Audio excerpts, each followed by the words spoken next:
আবারও ফিরে এলাম নিউজ 24-এ। দর্শক, নির্বাচনের খবর জানতে লক্ষ্মীপুরে আমরা সরাসরি চলে যাচ্ছি সাইফুল ইসলাম স্বপনের কাছে। স্বপন, নির্বাচনী প্রচারণা তো শেষ গতকাল, তো সার্বিক পরিস্থিতি কেমন দেখছেন সেখানে?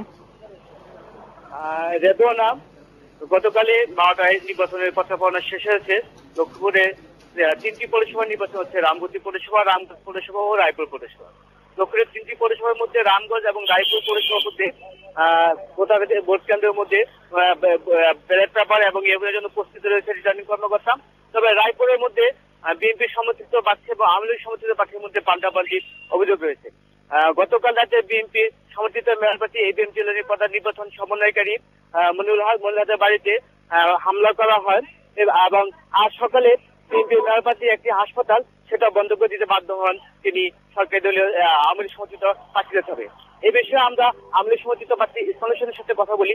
তিনি জানান যে আসলে এটা হয়তো জিলানী কোনো ব্যক্তিগত বা অবৈধনিক কোনো বিষয়ের কারণে তিনি তার হাসপাতালটা বন্ধ করে রেখেছেন। জিলানী আরো অভিযোগ করেন যে তিনি কোনো কথা তিনি বেরোতে পারতেছেন না এবং তার কোনো দলীয় নেতা কর্মী বেরোতে পারছেন না, তিনি একরকম অবরুদ্ধ অবস্থা আছেন। এ বিষয়ে আমরা ইসলাম হোসেন খোকনের সাথে কথা বলি। তিনি আমাদেরকে জানান যে মেয়র প্রার্থী এবিএম জিলানী তিনি রায়পুর পৌরসভার বাইরে থেকে বিভিন্ন লোকজনের মহড়া দিচ্ছেন এবং একই অভিযোগ করেন এবিএম জিলানী। আমরা এ বিষয়ে পুলিশ সুপারের সাথে কথা বলেছি।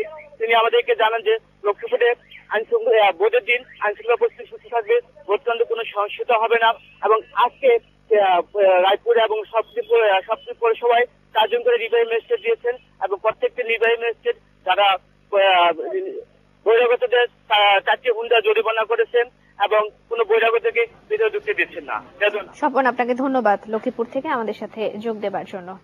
দর্শক, পৌর নির্বাচনের জন্য নির্বাচন কমিশনের প্রস্তুতিতে সন্তুষ্ট সংসদের বিরোধী দলীয় নেতা রওশন এরশাদ। জাতীয় সংসদের মিডিয়া সেন্টার